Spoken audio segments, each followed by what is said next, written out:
Hello and welcome back to Let's Play Secret Files Sam Peters. So last time we broke into the Professor Hartmann's office and found out he left for an urgent expedition to Ghana after a colleague had mailed him some information about a new type of plant species that has some sort of unique photosynthesis trait, apparently.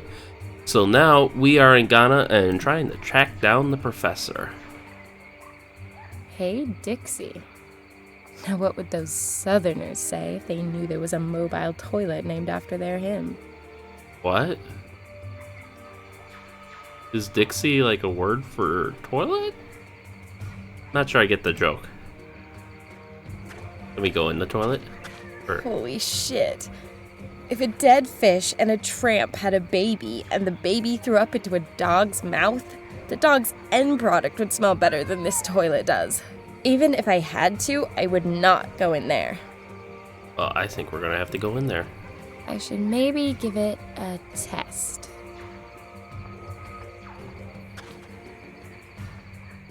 Oop. Okay. Come, gather round, and have the piss taken out of you by a crazy lady with a megaphone. Wait, did the Ooh, hole I like disappear? it. Well, I guess there's no one else here. Batteries, those are always useful. Hell, they've seen better days. Now then, any juice left in these at all? I guess we'll find that out. Airport terminal, Africa style.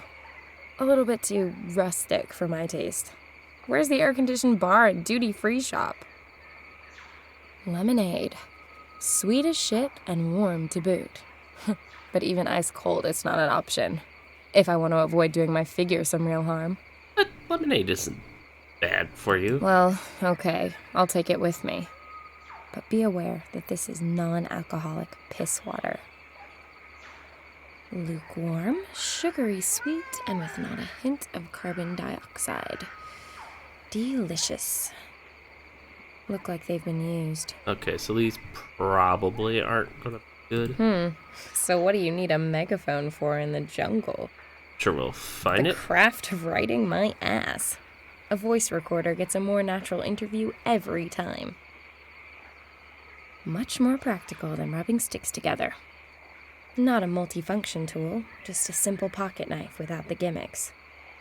Not exactly the best of the best, but it can take a usable picture and the flash is top-notch. Alright. Airport terminal. Oh, okay, I was thinking we could look at the, hole. What? Large scratches torn into the wood. Huh. Must have been something considerably bigger than the cat over there. It's certainly seen better days. Yarr! Sorry. It's screwed tightly to... Oh, we can fix that. Okay, so that just, In the facts, it says that the... that doesn't actually do anything for translating it. Should we take a picture of it? No. We would have done that alright. In any case. The pocket knife only has this one blade, but it's extremely versatile. I can unscrew screws with it, for example. Alright, so we can take that. Large scratch... Doesn't look like we can do anything with the scratches for now. Let's see what else is here. We have the kitty Sits cat. around all day. Probably shows up for food and fondling. Men. Just two admittedly unfortunate words. Cat allergy. They make pills for that, you know. Alright, so we have the A limp windsock. sock. Reminds me of my ex. You know what? Enough of that. Wire rope.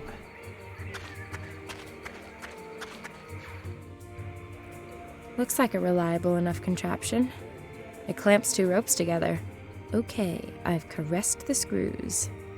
Now what? Okay, just cut the rope. In this situation, That's where you come in, probably. What can we do? Anything? Fine.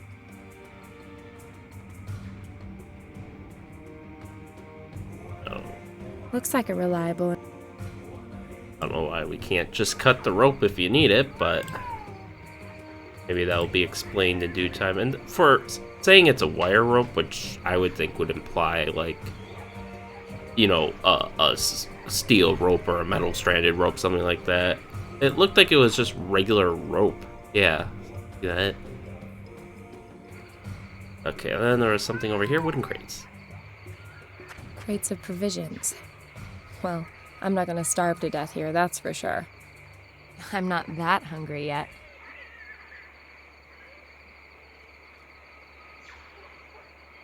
Oh, I can't take a picture of the cat. And I presume she's not going to go into the jungle just yet?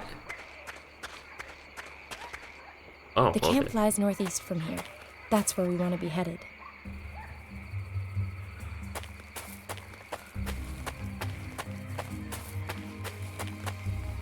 Okay, so just go there. Yes. Something going to happen along the way? Where's that perverse stink coming from? What the hell is right. that? Pumbaa. They may be cute in cartoon form, but in the real world, those warthog tusks should not be underestimated.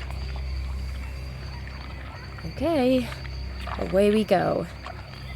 Sing Hakuna Matata for me then. Since we don't know each other all that well, I'm gonna be keeping my distance, okay?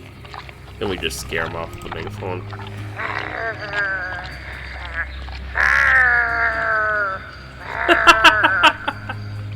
Great. He seems to be quite unaffected. I guess that act's only good for scaring off lechers in bars. And here's me thinking I had the act down pat. I suppose compared to most men, this pig is smart enough to tell the real thing from the crazy lady making cat noises in the jungle. Ah.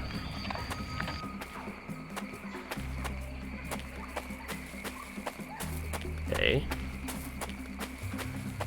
I think that's given me enough clues to, The megaphone would make a good amplifier for the voice recorder. But I have to record something first. Okay. Yeah. Hello, Mr. Kitty. How about an interview? Thank you for the profound discussion.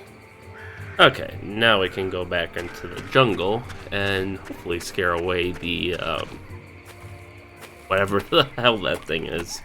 Forget what she called it. Oh, our diary. I don't know what we last left off on, so I'm just gonna read. I think we covered this already. Interesting discovery. Germany, Berlin. The chaos in the professor's office definitely points to his having left very suddenly. Could this report of the discovery of an unknown life form be the reason? Whatever. It certainly has the ring of a top story about it. If only I knew exactly where this expedition was taking place. Forsaken, Ghana, landing strip. Made it. I've landed at a makeshift airfield close to Lake Basumti. The odd thing is how everything seems to have died out. Along with the heavy heat, there's a certain atmosphere to match. My gut feeling is that I ought to get out of here as fast as I can. My editor, my sailboat, and my crazy lust for adventure say I should set off for the expedition's base camp on the shore of the lake. Okay. So we gotta get through the swamp first, so hopefully now we can use I'll this. hold the megaphone close to the voice recorder speaker. Perhaps the pig's got a cat allergy as well.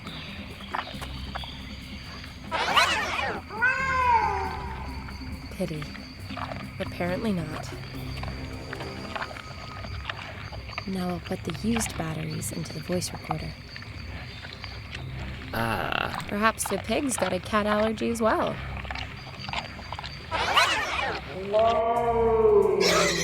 Success. Okay, let's put the, That one out, that one in. in. Anything else here? Tree trunk.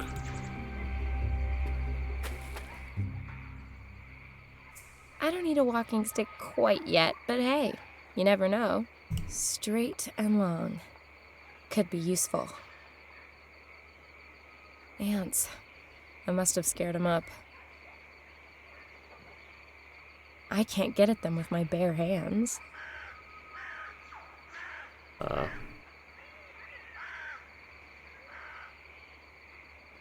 that.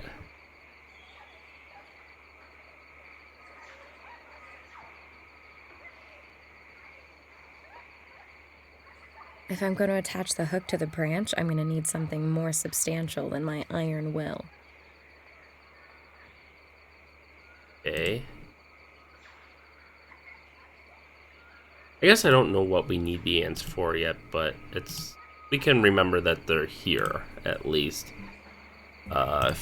Onwards. I don't know why she just couldn't cut through there, but... And again, this is a puzzle game, so that would kind of defeat the purpose. Alright, something's going to be wrong with the bridge, isn't it? Just like in the adventure movies. So, what do we have? Great. The guide rope on the right-hand side of the bridge is broken. That's all I need. I can't get across with it like that. I need to repair the rope first. Okay, yep. A prime example of a professional bodge job. It's really quite miraculous that this has stood here as long as it has. Unfortunately, I can't do much here with just my bare hands. Other than strangle people with dumb ideas. Hey. Alright, can we just use the knife to cut That would be this? somewhat counterproductive. There's nothing we can do with it just yet, but that explains why we need that other rope. Leads to the camp. Leads to... I mean, it's just... Oh, actually, it is the only tether on this side. Why? Why wouldn't you have it tethered on both sides? Okay, the bridge, the rope, bag. There's a tool bag hanging down there. I hope nobody left it there when they took the express route to the bottom. It's too far down the reach, I presume. Bags hanging... Yeah, she doesn't want to lay down and reach with her hand. So that's why we need to attach the hook, the branch.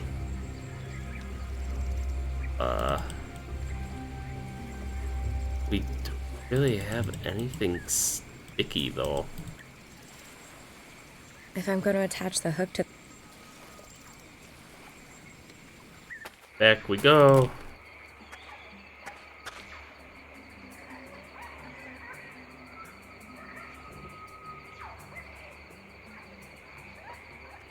Are you willing to look at the crates now? I'm not that hungry yet.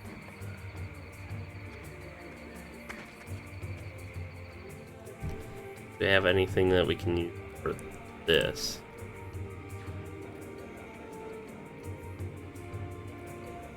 I think we might actually need a proper wrench here.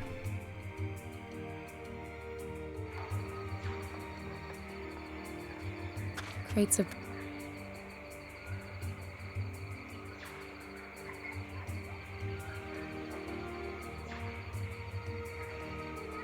Sits around... Will she go in the toilet yet? Holy shit. Even if I had... Even if you had to, you want to go in.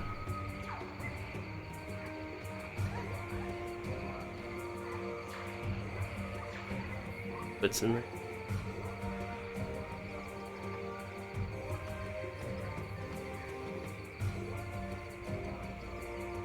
Huh.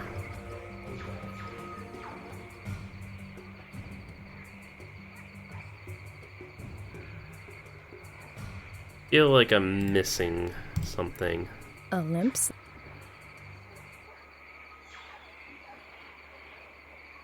Some sort of wine or tape or something.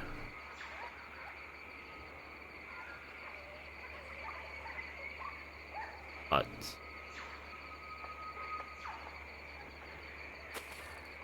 I still don't see the point of the ants. That's all that's here.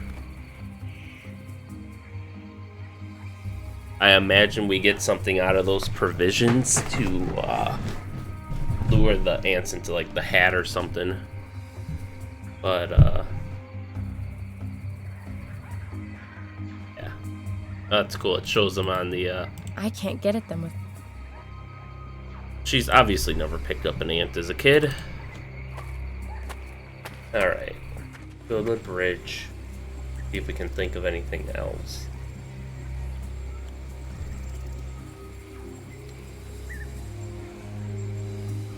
You sure you don't want to cut that? Because that could, If I ignore the busted guide rope and try... I think it would really help you. Oh, do I have to do this first? Nudge the bag into the abyss? I might still need it. If I'm going to...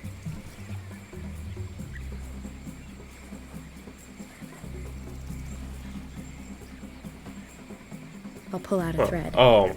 In fact, this cap is such a waste of space, I'll throw the rest away. Okay, so now Looks like a... we can do One this. long hook thing coming right up. So that gets me the bag, To mama. which will hopefully get me a wrench or something, and then we can get the rope connector. Well, what have we got here then? There we go. So, do.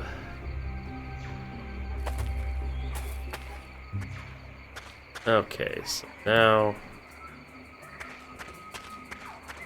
go over here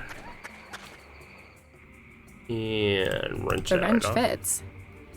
Now, let's just hope the mast doesn't fall when I remove the connector. How about that? Rope connector gone, mast still standing. A woman needs a little luck sometimes. Got two other supports. Alright, I don't think there's anything else for us here immediately, so let's just jump straight to the bridge. We can... oh, we gotta look at it. And now... boop. Let's see. This can't be all that difficult. Ah.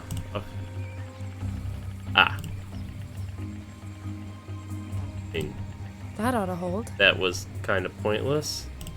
But okay. We should be able to use the bridge now. Looks halfway safe again. I ought to be a bit cautious all the same. There we go. Now she can finally make her way to the camp.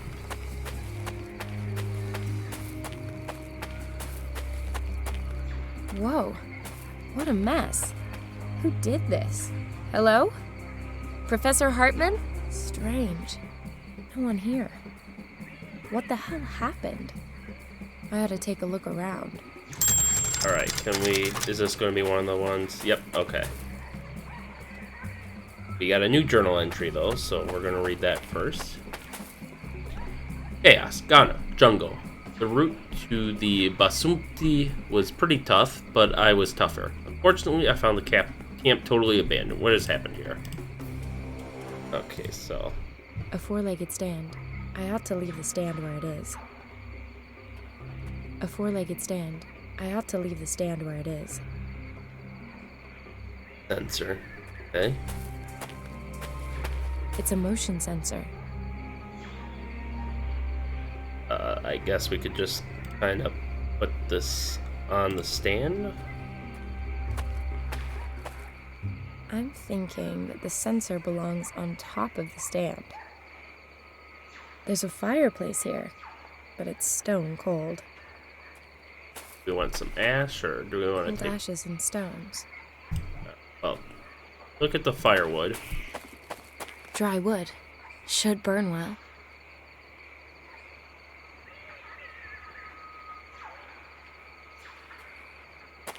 We need a little kindling, though. No, I ought to make a fire. It'll keep me safe tonight. From the cold and whatever else is out there. Can we use paintbrush as kindling?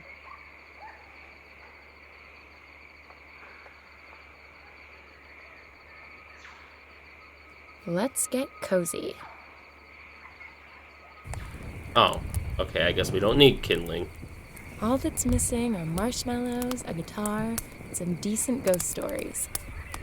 Mind you, given recent events, I can happily do without the latter.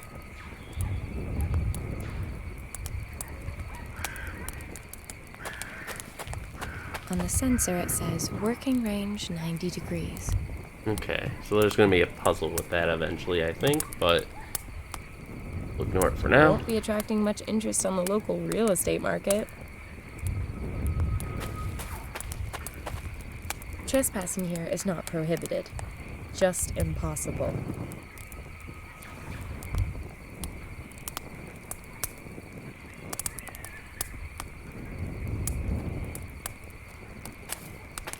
Is there anything else we want to look beneath the hut?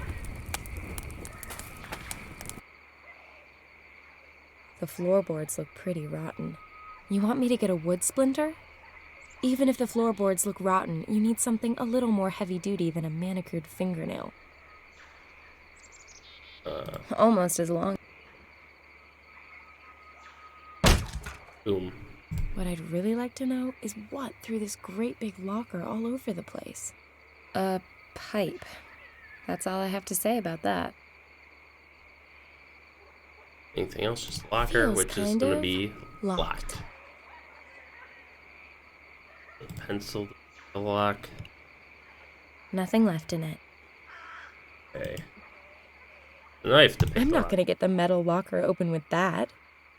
I would need either. Okay, she wants to keep mine. So, we're not going to the jungle again. Crate. Interesting storage method. That's how you keep your grub away from the hungry fauna. If I had a jetpack, then maybe. Like the winch is missing the lever. This winch holds the crate hanging from the cable. I need you to move out of the way a little bit here so I can tell you to. The crank is missing. Yeah. Well, we should be able to just use the wrench as a crank. The wrench fits, but I don't have enough muscle. Okay. I know this trick. The wrench fits.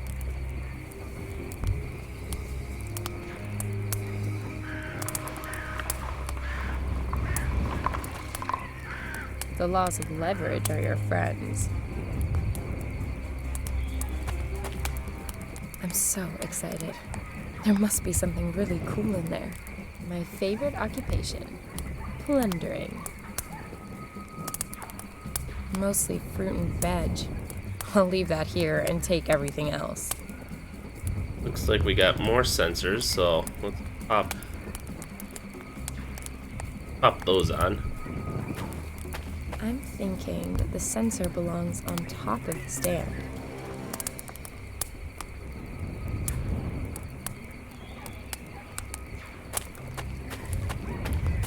I'm thinking that the sensor belongs on top of the stand. And then since they have 90 coverage, maybe we'll take, unless we find another. Well, let's wait on that. We might find another one. We got these solar mods. The mobile solar charger has to be assembled before it can be used. Okay. These two are a match there. I need way. Go there.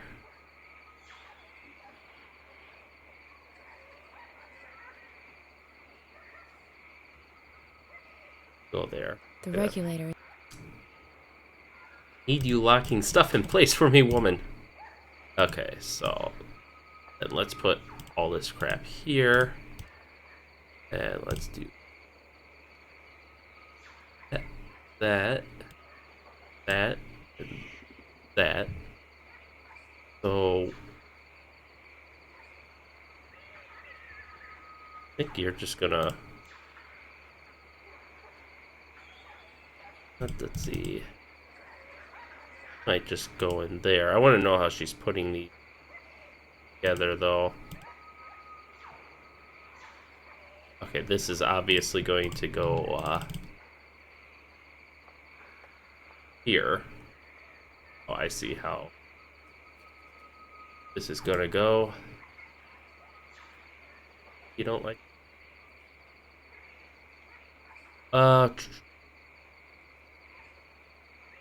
I'm gonna have to rotate these all around. I thought that was too easy.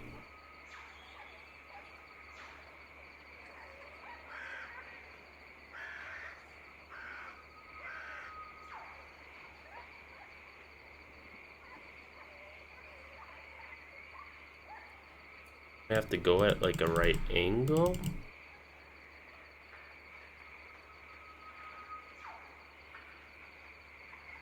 No, this is what's gonna plug into her device.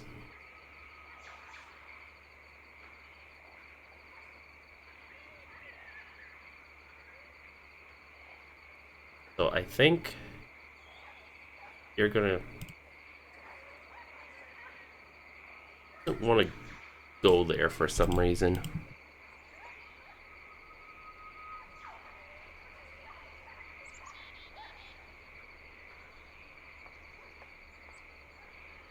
But you're gonna go here. The charging regulator.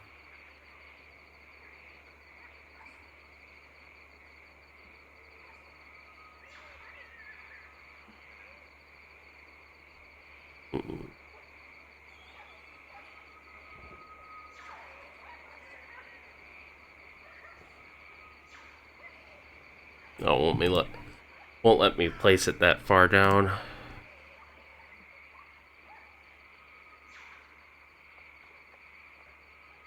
Oh, you know what? I think you're supposed to go there, and then you there. Meanwhile, you go here.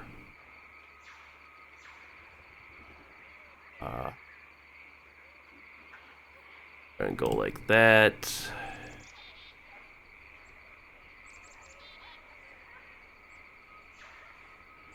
You're gonna go there. You there. Now, if you would kindly please connect. I know you need the cable. Yeah, this part definitely looks right. Maybe it has to go the other way. Bearing in mind I don't like puzzles, I've rather nailed that one, haven't I? Cool, so can we charge? Well, let's see what this A is. sleeping bag. Cuddly, warm, but also an accurate description of my ex-boyfriend. Oh, she really does not like her ex-boyfriend. Look beneath the HUD again and see what we can grab out of the locker. Huh, it fits. A laptop for outdoor use. Fully ruggedized. Well, it survived whatever hit the HUD completely unscathed. There's another motion sensor, perfect. A first aid box. How useful. And a A letter. letter? Well, let's read this The first. professor received this letter from his wife on their wedding anniversary. Turns out married, middle-aged people have very little of interest to say to one another. Why is this in English? I'm getting mixed messages. Are they going to translate these or not? 2nd April 2008. My darling, I hope that these greetings manage to reach you there at the far reaches of the world. I'm sending you these few lines to mark our 22nd wedding anniversary in a quite old-fashioned style, writing by hand and on proper writing paper. Thank you for always being there for me. Where would I be without you? Thinking of you and hoping that you'll soon be back home where we can catch up on our celebrations. We do anything with this? A flash.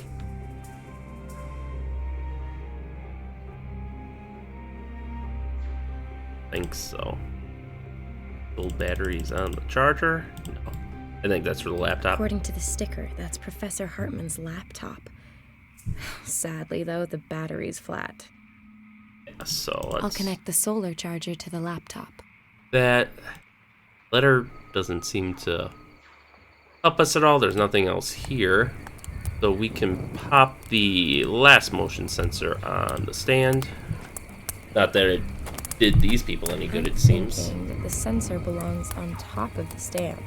Then again, given that they have one in the locker and one or two in that crate, maybe they didn't have them fully set up yet? I'll check the first aid kit. What do we got here? There are still a few Painkillers? painkillers left. Pure alcohol. Gauze bandages. Now all that's missing is someone to bind up. I've cleaned it out completely. Alright, let's look at this So, now. The solar charger is now connected to the laptop. Now all that's missing is some sunshine. Well, sunshine right there, but we probably have to go. Before I go aimlessly tramping about. Are you really? Fine. Go back to the landing strip. This seems... Do I just have to move her into the sun? So.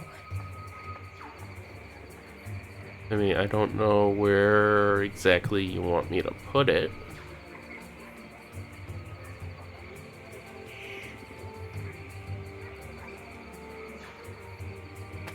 I assume whatever spot is going to be linked here. You don't want it on top of the crate?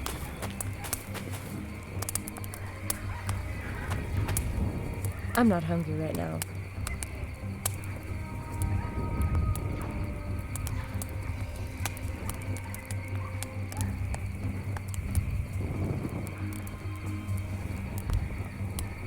You want it.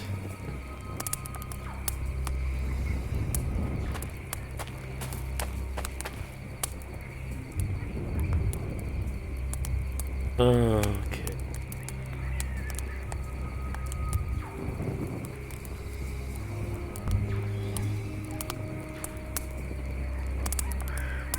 I don't know where she wants it. I mean, I think she's... Do I have to combine it with anything else? Why I would need... But... Start from the beginning.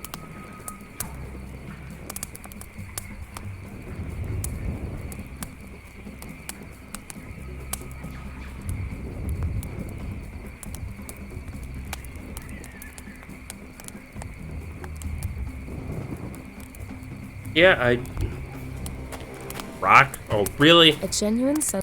These rocks are gonna... Wow, thanks for the hint. I'll put the laptop and the solar charger here in the sun. Alright. The laptop's protected by a code.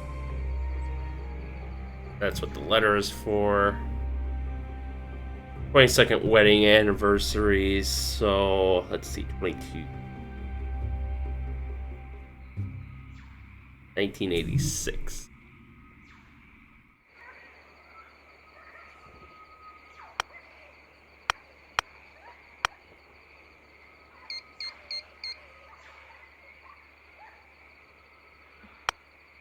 Day,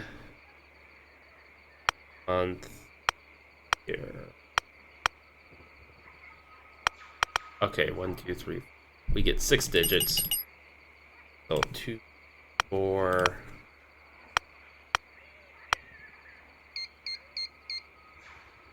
4, 2.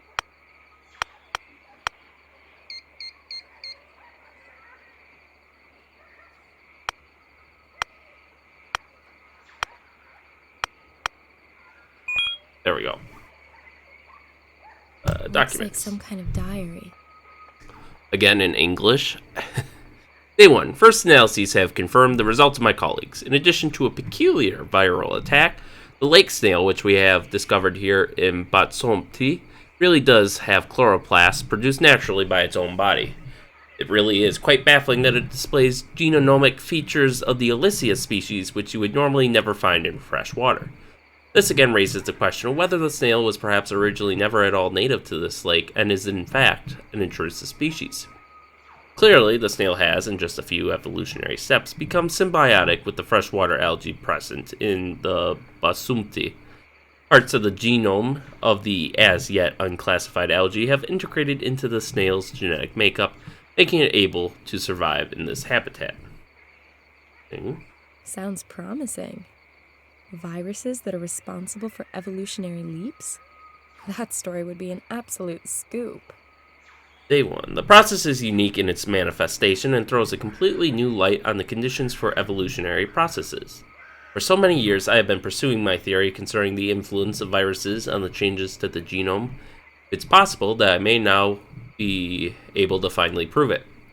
Can it be that there really are viruses in these isolated waters which can rapidly drive changes within a species' genome? Could the background history of how this lake came into being deliver decisive answers about the existence and origin of these mysterious viruses? Could it be that they have no earthly origin but stem from the meteorite which created the Butsumpti crater? Might it even be that all evolutionary processes are favored or initiated in a similar way? We will be working on all of these questions in the coming weeks and months. If I can prove my theory, then it will surely be a bombshell in scientific thought. Now, is there any truth to these ghost stories? Day 1 supplement. A few mysterious happenings caused me to draw up a supplement at this point. The expedition's native participants have been touched by some inexplicable concern and agitation. 2 of them were out at dusk reconnoitering by the lakeshore, and they saw something which has given them a terrible shock. It is probably some deep-rooted Ashanti legend which is playing tricks with their perceptions. According to them, when night falls, there are vampire-like beings roaming through the tree branches over our heads on the lookout for human prey. I find this high level of superstition irritating. In the end, I have found myself obliged to introduce a few precautions to protect the camp in order to calm down the men. We have assigned guards and installed movement sensors which will set off an alarm if anyone or anything intrudes on the camp. Shit. Looks like it's quite possible they're close by here. I need to be careful. At least I now know where I can find the professor. Only now all that's missing is any clue to where this Christian mission is. Day 2, by night. All the security measures were in vain. They came just after dark, took us completely by surprise and without a sound. We couldn't do a thing. Those red eyes, the huge teeth, I'll never forget the scene. It was only with considerable effort that we were able to drive them off. Fortunately, too late for my closest colleague. He was very badly wounded in the first attack, and he needs urgent medical care. Along with everything else, those who have had contact with the attackers within no time at all began to suffer influenza-like symptoms. It's no longer safe in the camp. We are therefore going to set out immediately and try to make it to the Christian mission. I know how dangerous it is in the jungle at nighttime, but it can hardly get any worse, and we are all definitely going to keep together. I would hope that I can return with some healthy men tomorrow in daylight and secure our expedition's research results. There is no time for that now. They are going to come back. May God be with us. Let's see what else. Apparently he doesn't have any signal. His battery's pretty full too, considering we just set this up. No saved mail. And if I was going to send or receive any, then I'd also need an internet connection. This is where Hartmann saved the pictorial info from the current expedition. Butsumpti from space, arrival at the camp, first Butsumpti dive, that looks like a stock photo, the bay near our camp, and just wonderful. This also looks kind of like a stock photo. The resolution's low enough that maybe they rendered it. This is definitely something it looks like that they rendered. Okay, let's see. Even the most ambitious scientist has to switch off every now and then. Can't wait to see what kind of music the prof's into. Even the most... No forecast without the internet. Okay, can we hook it up to our phone to get internet? No, okay. I guess this game's a little too old for that. Yeah, I was purposely avoiding... Look at it. I was purposely avoiding the maps. The camp. Okay. A map of the region to the south of the Butsumpti. Aha. That over there to the west has to be the mission that Hartmann wrote about in his notes. Hopefully, It doesn't make sense to set off for the mission now. I don't want to be wandering about in the jungle after dark. I'll spend the night here in the camp.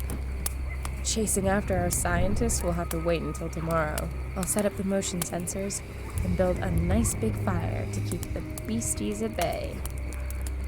Oh, we did all that already. Okay. Let's see what how our journal updated though. Ambush. Ghana. Jungle. It says in the notes on the prof's laptop that the expedition was ambushed. As a result, the scientists set off to take refuge in the mission, which isn't all that far away from the camp. I'm going to spend the night here in the camp and then fall after them after morning. Have you ever seen a horror movie, lady? If anything, I would spend it at the airport, and like move all the equipment there and set up there, since that's a little more out in the open and not under the trees that they came from, but you know, whatever. Okay, so where do you want to set your I assume you want to set up next to the fire.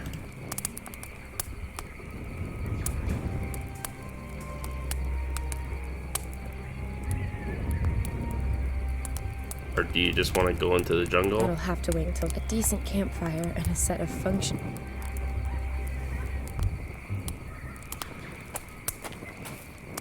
The working range of this sensor is 160 degrees. Oh. Wow. A sensor with a working range of 90 degrees. So we have to set the sensors up better, I think. This sensor has a work... Alright. This sensor... Why? Why would you do this to me, game? Who would have... Like, it's the same sensor. Why would they have different ranges, you know? I mean, I know a puzzle game, but still. You know, give me a slightly better premise to work with. Say they're damaged or something.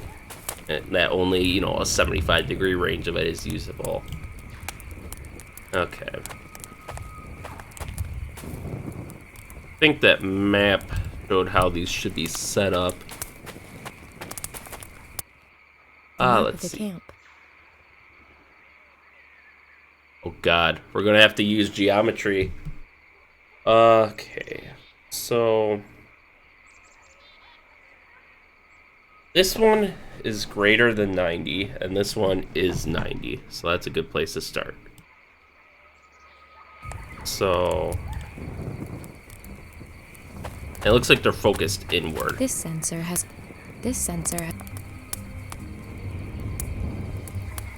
120 degrees goes here. I'm thinking that the sensor belongs on top of the stand. A sensor with a... Okay, so you can go there. I'm thinking... Okay. Let's look at that again and see where the other three go. The map of the camp. So this one is like 160 degrees, maybe.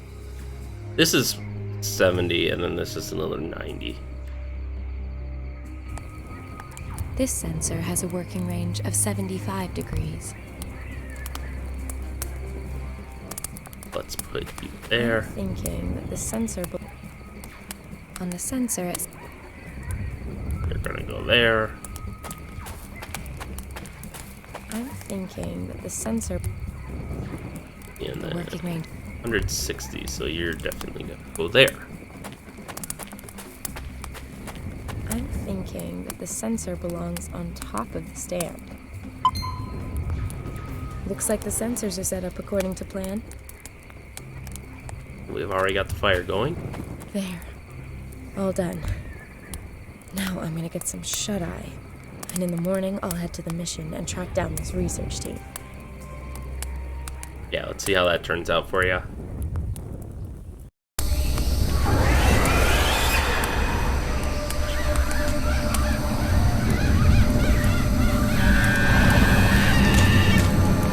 What are they? Animals? Nasty. I need to scare them off somehow. Oh, that seems to be easy enough. Maybe Flash! it'll give them a fright. They're gone. Hopefully they're gonna stay gone too. It won't be too long now until sunrise.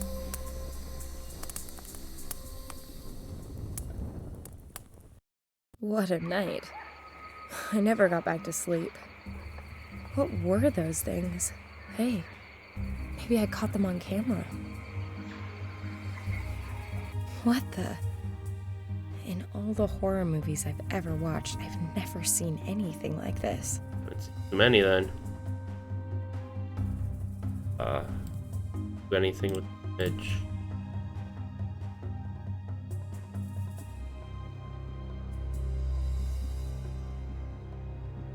I don't think there's really anything we can do here, but hey, she got a nice picture of it at least. They really are vampiric. Oh, now we can go into the jungle. It's a westerly direction to get to the mission. Professor, I'm on my way. Sure, we'll have to come back for the ants and rations eventually, but looks like it should be a clear path to the mission, although God only knows if the mission's in any decent shape. At least we got the first aid kit with us, so we can tend to the wounds of the one person. How did they not have, like, flashlights or anything to scare them off, though? Surely their campfire was going. At last.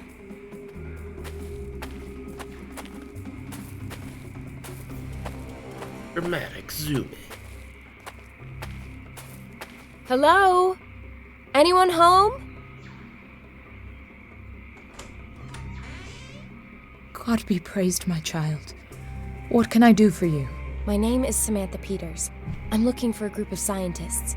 Their leader is called Professor Hartmann. According to the notes I found in their camp, they were headed here before they disappeared. Yes, the men you're looking for arrived here yesterday. Finally, I've caught up. Can you take me to them? Unfortunately, that's not possible. They are in quarantine. Quarantine? They are very ill. They have high fevers and are unresponsive. Nobody is allowed near them until the doctor gets here. We want to avoid any possible spread of the disease. Can't I at least have a brief talk with Professor Hartmann? It really is very important. The professor isn't here. Not here? Where is he? If I've understood the men correctly, they were attacked at night and the professor was taken away. Damn it! Do you know who attacked them? You have to go now, my child. It is not safe here when the darkness falls. What aren't you telling me? What is it that you're so afraid of? I'm not going anywhere until you tell me what's going on here. Child, I just want to protect you. If I let you in, you could become infected. And outside, you are not safe from the... Yes, not safe from what? In the scientist's notes, it says that one of them was attacked by some animal species he didn't recognize before he became ill. That was no animal. Well, what was it then? For Christ's sakes! Oh, forgive me. Our Father, who art in heaven. Listen, sister. You will now talk, or else I will break the fifth commandment. Who ambushed the scientists and dragged off the professor? They come from above. The trees. Locals? Rebels? Hunters? No, not humans. Well, what then? Not animals? Not humans? Aliens, perhaps? The Asambosam. Asambosam?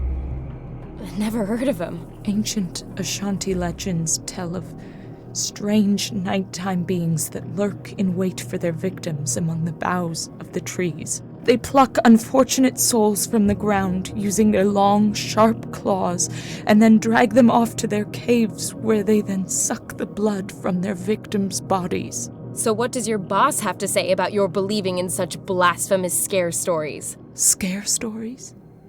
When you have lived among the Ashanti as long as I have, there's very little that appears unbelievable. Let's reel this conversation back in from the nether regions of God's asshole and stick to the facts. I shot this photo last night. This little freak was one of a whole group sitting in the trees above me. Might this be one of your Asambosam? Holy Maria, Mother of God, you can count your blessings that you are still alive, my child. So these freaks really have schlepped off the professor, then? Suppose it's true.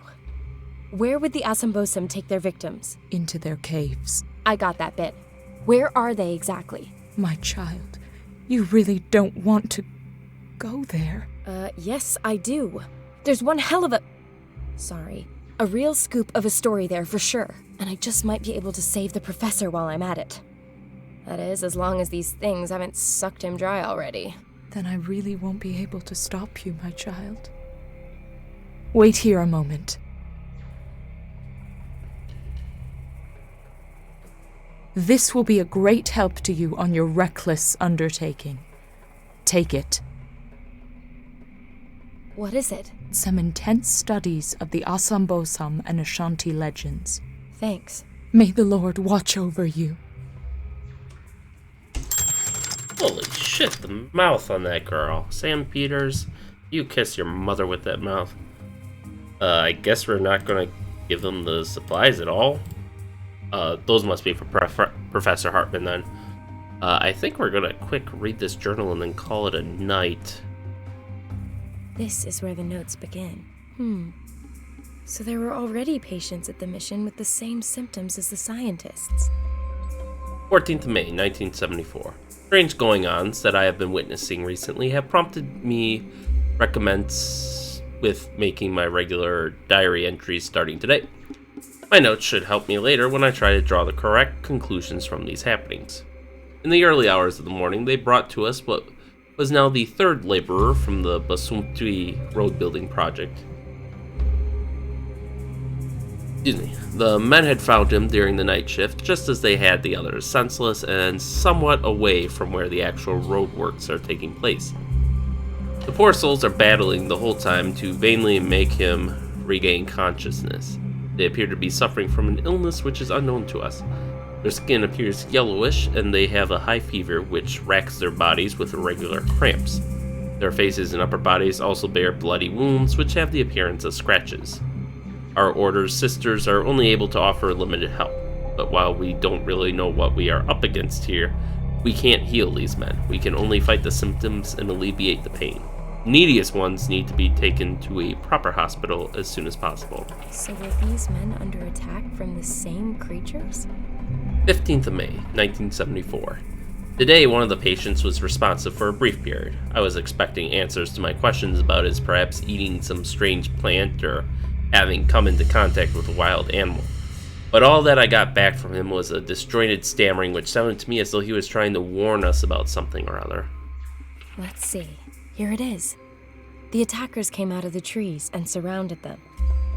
17th of May, 1974. As a result of the heavy rainfall the past few days, the landing strip is now in a pitiful condition. It would seem that the construction company doesn't value the lives of these sick indigenous men highly enough to send a helicopter, so it looks like they will have to stay with us here for some indeterminate time. For the record, I think civilian helicopters would have still been somewhat rare in the 70s. They only just came about in the 50s effectively, and this is about the time Vietnam was winding down, I think. So there would have been massive military orders, but I'm not sure how much access. I'm sure a few civilian companies had helicopters by this point, no doubt about it, but I don't think it's like now a helicopter would be a must for this type of operation, I would think, but I don't think it was just the same back then. They probably would have sent a Cessna or something. So it looks like they will have to stay with us here for some indeterminate time.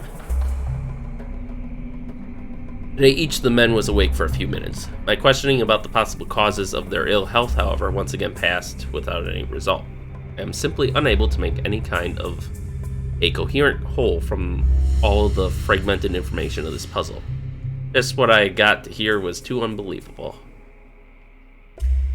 All three had become separated from the rest of their fellow laborers during a break when they were attacked by something must have been lurking up in the trees above them.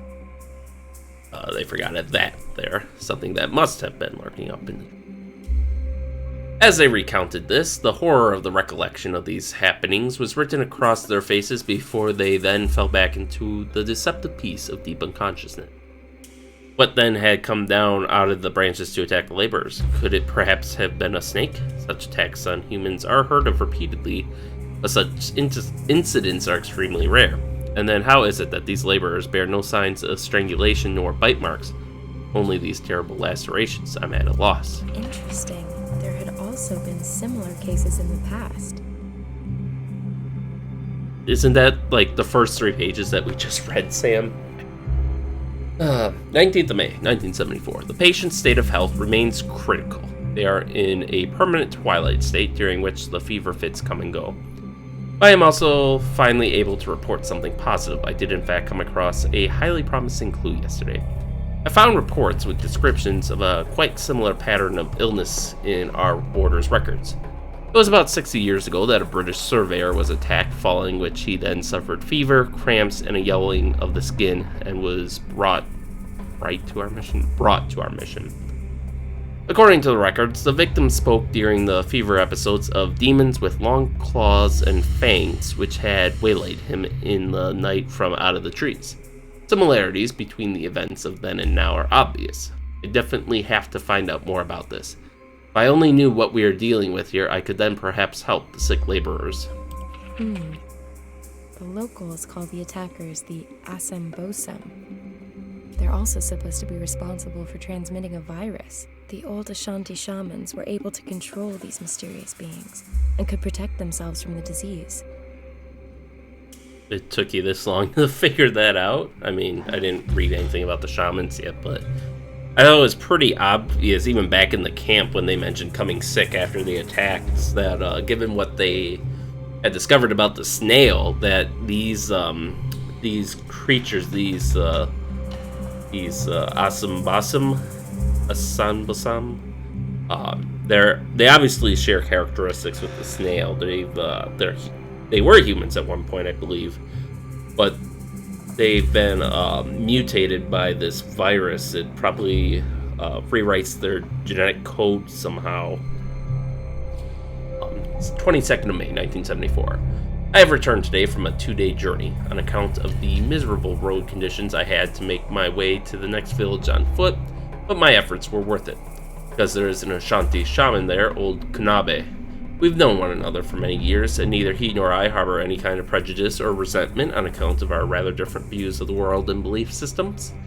Rather more, I respect his wisdom and experience, and they were once again of inestimable value to me. Although his stories in this case did require a high degree of the suspension of disbelief. According to his telling, the British land surveyor, as well as the native road laborers, were all attacked by the Faceless Ones. In the language of the Ashanti, these beings are known as the Asanbasam. They are ancient and live in caves which they leave only at night. They lurk in the branches of the trees looking for their prey, but will only attack what they believe to be intruders on their territory. The shaman underscored his story with gruesome descriptions of these beings, which very much reminded me of the old vampire legends of Eastern Europe. I hope that these creatures exist only in the realms of myth. Nabi also had some rather less gruesome and also all the more interesting information to impart. For the old shamans, these beings were apparently the guardians of the forest, and they maintained direct contact with the Asambosam. They knew where they hid and were able to control them and above all protect themselves from the disease they carried. According to Kanabe, this knowledge was unfortunately lost over the passage of time, but he reassured me that the legend is true and that the Asambosam do still live in the jungle and do still protect it. Should this be true, I then need to discover the secret at all costs. The priest found himself in great danger on his quest for the antidote. 25th of May, 1974. Laborers have now been in our care for almost 2 weeks. As before, they are still suffering from fever and cramps. Barely anything has changed in their condition. The puzzling sickness has them firmly in its grasp. Even though I'm completely aware of the dangers these past few nights, I have been out rambling in the jungle. Should there be just a spark of truth in the old shaman story, then I will rediscover the lost wisdom.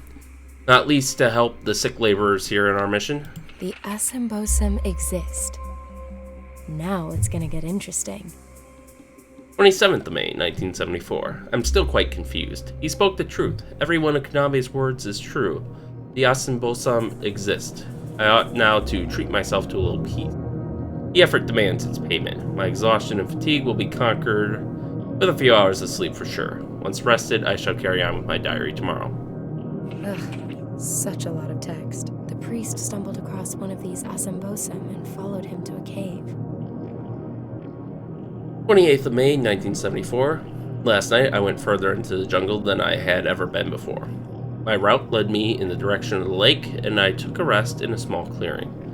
It was as still as the grave. No crickets, no frogs, no birds, nothing. Only the quiet rustling of the leaves. So that must have been where they set up camp. That must have been a clearing before, which would make sense as to why they would set up their camp there.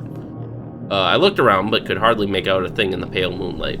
As my eyes explored the jungle foliage and gradually adjusted more and more to the sparse light conditions, there it suddenly was. Not 5 meters above me, there it was squatting, staring blankly at me. Its silhouette was barely discernible from the gray-blue background, but I quite definitely recognized the being. I noticed how it scrutinized me, stared at me, and sized me up.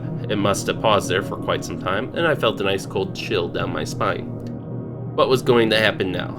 Suddenly, Kanabe's description came into my mind. Razor-sharp teeth, long powerful arms, sharp claws to drag the defenseless victim up into the branches. No myth here, hard reality. Even now, as I pen these lines, my breath falters as I think back to the situation. Then suddenly the Asambosum vanished. What kept them from leaping on me, I don't know. He probably saw me as not being a threat, and luckily for me, he wasn't hungry either. Whatever, he skillfully darted off through the branches as fast as an ape. The Lord only knows where I found the courage, but I set off after him. Notwithstanding some considerable effort, I eventually found myself standing in front of the Asambosum's caves. I'm going to return to the location tomorrow, and we'll explore further. The translation of the inscriptions at the cave entrance brought something astonishing to light. It detailed a description of a ritual which could protect against catching the Asambosum disease, and which could also cure it. 29th of May, 1974. After a thorough investigation of the entrance to the caves, I'm convinced that it was made by the Ashanti shamans. All around it, I found numerous heavily weathered inscriptions, which I have just translated this evening. Was I in the cave? No. I am truly a God-fearing man, and for that reason, following the encounter of the previous evening, I was unwilling to once again make demands on the presence of the Lord. Nobody should unnecessarily expose themselves to the danger that lurks in those caves. I have therefore decided to take my knowledge with me to the grave. If some poor soul should ever see themselves forced to enter into the caves, the seeker will then find the required guidance. Okay, so he left breadcrumbs for us somewhere. What I originally wanted to know, I was able to garner from the inscriptions on the walls at the entrance to the caves. In these, the old shamans describe a ritual which protects them from the Asambosum disease. This involved the shamans burning certain ingredients in a pot next to the entrance to the caves before they entered the cave to cleanse themselves in the smoke from the mixture. I intend to use this ritual on our patients here. Hopefully the healing concoction will have a positive effect. They carried out the ritual, and despite no ready explanations for how, it worked. These experiences really rocked Father Samuel's concept of the world. 2nd of June, 1974. I have something joyful to report. Following my carrying out the shaman's ritual, our patients are doing considerably better. The fever has eased, and yesterday the 3 laborers were awake for several hours. They are most certainly on the road to recovery, and I am quite sure that in a few days' time they will be completely well again and can be discharged. Although the way that this medicine works remains a mystery to me, its success is obvious and has quite surely nothing to do with a miracle. And in bold, there is so much in this world that we do not understand. Much may be hidden to us, and much appears impossible to us. And yet it is there, and sometimes it even shakes our belief. This is where it lists what you need for the ritual and how to carry it out. Protection ritual. Before one can enter the home of the Asambosum, one must first of all cleanse oneself in the smoke. To do this, one should burn the following ingredients in a pot directly next to the entrance to the caves. Pure alcohol, sugar, ant secretions, at least 5 samples required. These are the herbs and plants. Blossom from the Goethe plant, hyacinth blossom, rose herb twig, star lily blossom, and a few stalks of alyssum. It's incredible. I suppose I have to accustom myself to the notion that the Asambosum may not be pure fiction. The priest's very convincing. Unfortunately, he took his knowledge of the route to the cave to the grave with him. At least I now know how I can protect myself from the Asambosum disease. When I find out where they're hiding, I still might be able to rescue the professor. Oh, a loose page has fallen out. It's blank. Yeah, I think I'm just going to advance this a little bit, so hopefully I remember when I log in next time, but Father Samuel's grave. Strange. No epitaph, no date of birth, no date when he died. Just the name. Oh, and 9 curious symbols chiseled into the stone. Looks like lines and trees. Yeah. An empty clay bowl. Who left this here? Oh, there must be something on his grave, because he did say he would take his secret to the grave. So, Father's strange. Oh, I may at times have let myself get talked into things. Okay, I don't want you to desecrate it. Great. That lets me transfer the symbols onto the paper. The pencils had it. but I've now got perfect copies of the 9 symbols on Father Samuel's gravestone. I've transferred the ornament. Yeah, I want to see it. Want me to take a picture of it or something?